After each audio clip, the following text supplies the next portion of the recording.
यदि आप बेटे बेटियों की शादी के लिए रिश्ता ढूंढ रहे हैं तो यह वीडियो आपके लिए है और यह वीडियो आप पूरा देखिएगा। आप सभी को सादर प्रणाम।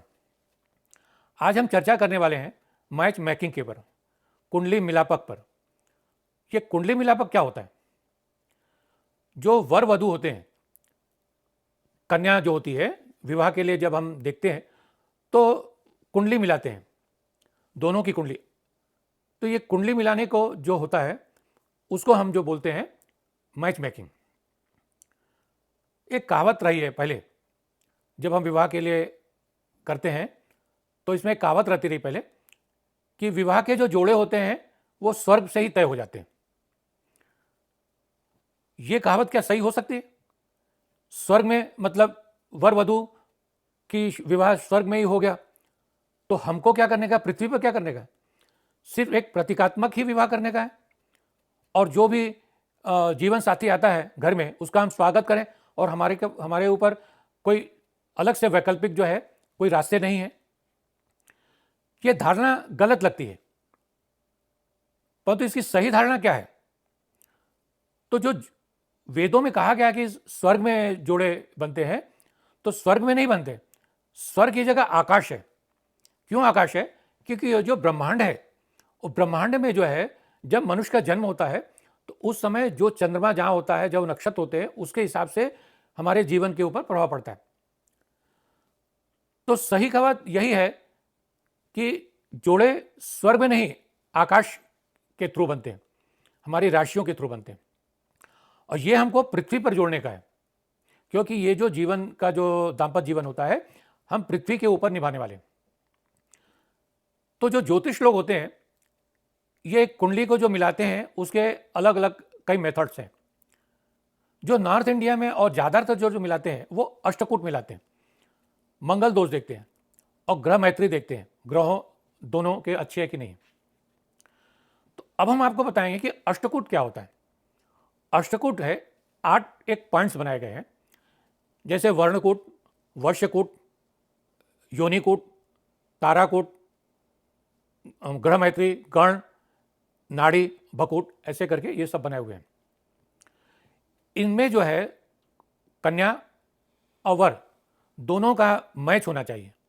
सबके अलग अलग पॉइंट्स हैं, जैसे वर्णकूट का 1 पॉइंट, वर्ष का 2, वर्ष के बाद जो हो गया योनि 3, फिर तारा, तारा के बाद ग्रह मैत्री 5 हो गया, छठा गण हो गया, 7वां भकूट, 8वां नाड़ी। तो नाड़ी को 8 मिलता है पॉइंट्स, भकूट को 7 मिलता है, गण को 6। तो हमारे में ये टोटल मिलाकर जो होते हैं ना 36 गुण होते हैं। और जो साउथ के लोग होते हैं उनके 4 गुण अलग से होते हैं, महेंद्रकूट, स्त्री दीर्घकूट, रज्जुकूट और वेदाकूट। वो बोलते हैं कि रज्जुकूट में जो है दाम्पत्य जीवन की एक अवधि होती है, तो रज्जुकूट दोनों के एक नहीं होने चाहिए। अब हम आपको ये बताते हैं कि वर्णकूट, वर्षकूट क्या होते हैं। तो वर्णकूट, वर्षकूट में जो होता है ब्राह्मण, वर्णकूट जो होता है ब्राह्मण, वैश्य, शूद्र, ये जो 4 वर्ण होते हैं, क्षत्रिय, ये जो 4 वर्ण होते हैं, तो ये 4 वर्ण क्या है? ये स्वभाव है। ब्राह्मण का क्या स्वभाव है, वो किस तरीके से काम करते हैं, वर्ण का क्या है, ये वैश्य का क्या है, और शूद्र क्या है, क्षत्रिय क्या है। तो इनका जो स्वभाव होता है, इनको जो दोनों मैच कराते हैं। इसमें क्या करते हैं कि कन्या का यदि वर्णकूट जो है कम होता है, नीचे का होता है, और वर का ऊपर का होता है, तो उसको मान्यता देते हैं, तो उसमें 1 मिल जाता है नंबर। वर्ण के बाद वर्ष, वर्ष क्या होता है? द्विपद, चतुष्पद, वंचर, जलचर। ये जो जीव हैं ये 2 पाँव के होते हैं, 4 पाँव के होते हैं, कीट पतंग होते हैं, जल में रहने वाले होते हैं, वन में रहने वाले। तो हम ये देखते हैं कि वर और कन्या में से दोनों किस टाइप के हैं। यदि जलचर है दोनों तो 2 पॉइंट्स मिल गए। यदि जलचर नहीं है और वंचर है तो दोनों के आपसी जो संबंध है वो अच्छे नहीं होंगे। द्विपद है, 2 पद वाले मानव है, और जानवर है 4 पद वाले, उन दोनों के संबंध अच्छे नहीं होंगे। तो इन दोनों के संबंध अच्छे नहीं होंगे तो जो विवाह जो है दाम्पत्य जीवन अच्छा नहीं जाएगा। इसके बाद आता है ताराकूट। तारा क्या होता है? कि जिस जन्म में हमारा नक्षत्र में जन्म होता है, उस नक्षत्र से तीसरा, पांचवा और जो सातवां होता है, ये जो नक्षत्र होता है वो अशुभ नक्षत्र होता है। तो यदि वर्ग का जो नक्षत्र है उससे कन्या का नक्षत्र तीसरा, पांचवा, सातवां नक्षत्र हो गया तो अशुभ नक्षत्र है, तो उनमें जब संपर्क होगा, संबंध बनेगा, तो ये खराब हो जाता है, तो इसमें दाम्पत्य जीवन टूट जाता है। तो उसमें हम लोग 3 पॉइंट देते हैं। अब योनिकुट देखते हैं। योनिकुट क्या हो गया कि सभी जानवरों की और मनुष्यों की जो योनियां होती है, जैसे मूषक योनि, बिलार योनि, शेर की योनि, गाय की योनि, तो गाय का संबंध और शेर, इन दोनों का मैच नहीं होगा ना। यदि आपने मैच भी किया तो जो शेर होगा गाय को खा जाएगा। यदि कन्या गाय की है और वर शेर है तो खा जाएगा ना उसको। मूषक और बिलार, बिल्ली जो है मूषक को खा जाएगी। तो इन दोनों के जो संबंध होते हैं वो खराब हो जाते हैं। तो ये दोनों संबंध आपस में मिलने चाहिए। मूषक मूषक है, बिलार बिलार है, शेर शेर है, तो ठीक है। इसके बाद ग्रह मैत्री देखते हैं। ग्रह जो है शुभ और शुभ दोनों तरह के ग्रह होते हैं। शुभ ग्रह का शुभ ग्रह के साथ मिलाप होना चाहिए, अशुभ ग्रह का अशुभ ग्रह के साथ। जैसे मान लीजिए शुक्र शुभ ग्रह है, परंतु यदि वो मंगल के साथ बैठ गया, मंगल अशुभ ग्रह है, तो वर की मान लो मंगल की राशि है और उसका जो ग्रह जो है शुक्र का है, तो मंगल और शुक्र के जो दाम्पत्य जीवन में परेशानी आ जाएगी, मंगल शुक्र को खा जाएगा। तो इसके लिए ये योनि भी जो है, ये जो ग्रह मैत्री है, इसको भी मिलाना जरूरी है। इसके बाद हम देखते हैं गण। गण 3 होते हैं, देवगण, राक्षसगण और मनुष्यगण। मनुष्यगण और देवगण, इनके संबंध अच्छे जाएंगे, और मनुष्यगण और राक्षसगण के आधा पॉइंट मिलता है, क्योंकि राक्षस मनुष्य को खा जाता है। और यदि देवगण और राक्षसगण दोनों है तो संबंध नहीं बनाना चाहिए, क्योंकि देव और राक्षस में बराबर युद्ध होगा, तो दाम्पत्य जीवन में हर समय लड़ाइयां होगी, झगड़े होंगे। अब आ गया भकुट, जिसके 7 पॉइंट मिलते हैं। भकुट नाड़ी, ये बहुत जरूरी है दाम्पत्य जीवन में, जब ये मैच मैकिंग करते हैं तब। यदि आपकी सब कुंडली पूरी मिलती है, यदि नाड़ी और भकुट नहीं मिलता तो विवाह नहीं होता। तो जो ज्योतिष होते हैं वो इसको अमान्य कर देते। भकुट क्या होता है? लव, भावनात्मक रिश्ते होते हैं। इसमें हम ये देखते हैं कि जो चंद्रमा चतुर्थ, अष्टम और द्वादश में तो नहीं है। यदि ये चंद्रमा चतुर्थ, अष्टम और द्वादश जो अशुभ स्थान होता है, यदि वहां पर चंद्रमा है तो दोनों के बीच में वो जो प्रेम संबंध है वो नहीं होंगे, भावनात्मक जो रिश्ते बनने चाहिए वो नहीं बनेंगे। इसके लिए भकुट पर ज्यादा जोर दिया है। फिर आया नाड़ी। नाड़ी के ऊपर 8 पॉइंट मिलते हैं। तो नाड़ी के ऊपर जो 8 पॉइंट मिलते हैं, ये नाड़ी एक नहीं होनी चाहिए। नाड़ी स्वास्थ्य के लिए है। देखते हैं हम लोग आयुर्वेद में नाड़ी को विशेष महत्व देते हैं। इसमें वात, कफ और पित्त 3 तरह की दोष होते हैं। यदि पित्त के साथ संबंध बनाएंगे तो हमारे जीवन में रोग की अधिकता हो जाएगी। इसके लिए जो है वात, पित्त, कफ का दोनों का अलग होना चाहिए, दोनों नाड़ियां अलग होनी चाहिए। इससे जो हमारा जो स्वास्थ्य है और जो बच्चा पैदा होगा उस बच्चे का भी स्वास्थ्य अच्छा जाएगा। यदि दोनों एक है तो बच्चे में संकट आएंगे, परेशानी आएगा, अस्वस्थ बच्चा पैदा होगा। तो हमारा ज्योतिष शास्त्र में नाड़ी भकुट को विशेष महत्ता दी है। नाड़ी और भकुट मिलकर 15 गुण हो जाते हैं, टोटल 36 गुण होते हैं। तो 36 गुण में से यदि 31 से 36 के अंदर कोई गुण मिल गए, बहुत रेयर केसेस में मिलते हैं ऐसे गुण, तो ये एक्सीलेंट बोला जाता है, सर्वश्रेष्ठ गुण मिलाप बोला जाता है। यदि 28 से 31 के बीच में मिला अच्छा माना जाता है, 21 से जो है 25 के मिला तो मध्यम माना जाता है। मिनिमम 18 गुण जरूर होना चाहिए। यदि 18 गुण से कम है तो कभी भी आप अपने बेटे बेटियों के संबंध उससे मत जोड़िए, नहीं तो आपके जीवन में, दाम्पत्य जीवन में परेशानी आएगी। ये अष्टकूट का हो गया, जो हमने आपको बताया कि 36 गुण में से मिनिमम 18 गुण अवश्य मिलना चाहिए। 20, 22, 25 गुण है तो ठीक है। परंतु अभी ज्योतिष शास्त्र बोलता है कि सिर्फ अष्टकूट मिलाने से ही विवाह नहीं कर देना चाहिए। क्यों? इसमें मंगल दोष भी देखना चाहिए। मंगल दोष में दोनों यदि मंगले हैं तो विवाह कर देना चाहिए। यदि कोई एक मंगला है, एक मंगली नहीं है, तो विवाह दाम्पत्य जीवन के लिए अच्छा नहीं होता। इसमें दुर्घटनाएं होती है, तलाक हो जाते हैं और संबंध खराब हो जाते हैं, और इसका असर संतान के ऊपर भी पड़ता है। इन दोनों के अलावा एक जो महत्वपूर्ण मिलापक है वो ग्रह मैत्री है।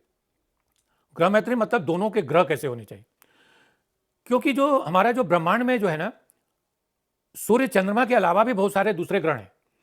तो ये जो हम अष्टकूट जो मिलाते हैं वो जिस समय जन्म होता है नक्षत्र में और जो राशि होती है उनसे दोनों मिलाकर के हम करते हैं। तो चंद्रमा का तो हमारे ऊपर प्रभाव पड़ता है, परंतु ग्रह मैत्री देखना चाहिए। जिस समय बच्चे का जन्म हुआ है उस समय उसका जो लग्न है और कन्या है उसका लग्न, दोनों में आपसी संबंध अच्छे होने चाहिए।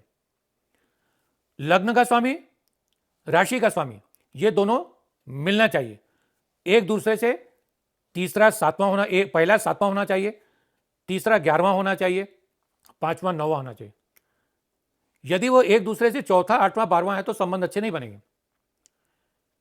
इसके अलावा हमको जो है बृहस्पति देखना होता है। बृहस्पति हम लोग देवगुरु बोलते हैं,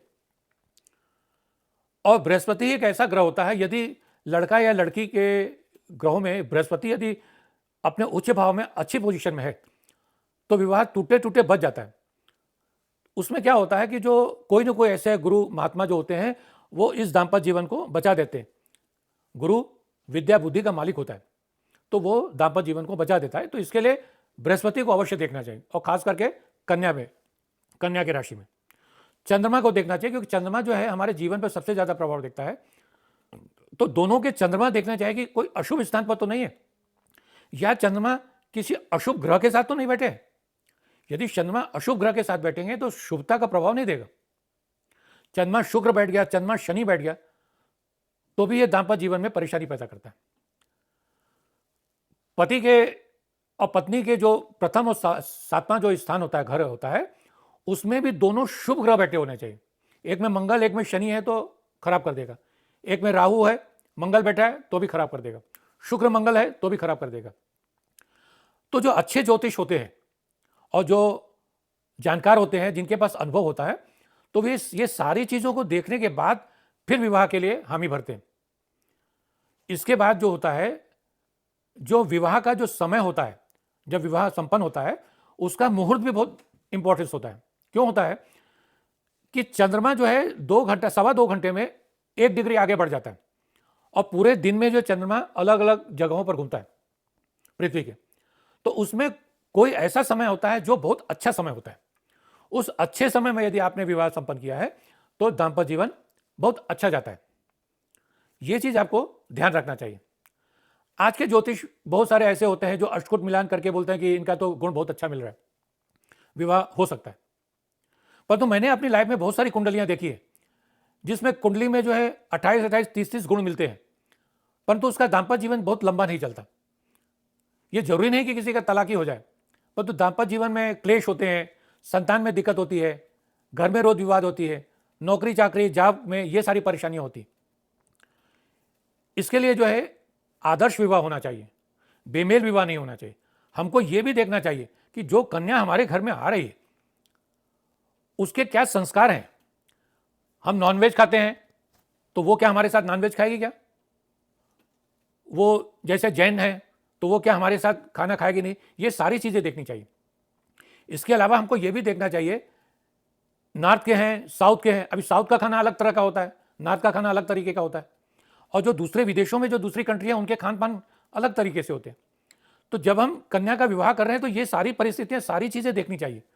जब ये सारी चीजें देखेंगे तब दाम्पत्य जीवन अच्छा होता है। दाम्पत्य जीवन में जो कन्या होती है उनका एक नया जीवन होता है, क्योंकि कन्या जो है अपनी लाइफ का 30 साल अपने माँ बाप के घर में रहती है, वहाँ के संस्कार पाती है, वहाँ की वेशभूषा लेती है, वहाँ उनका बचपन पूरा अच्छी तरह बीतता है, खान पान, उनकी इच्छाएं, सब कुछ वहाँ होती है।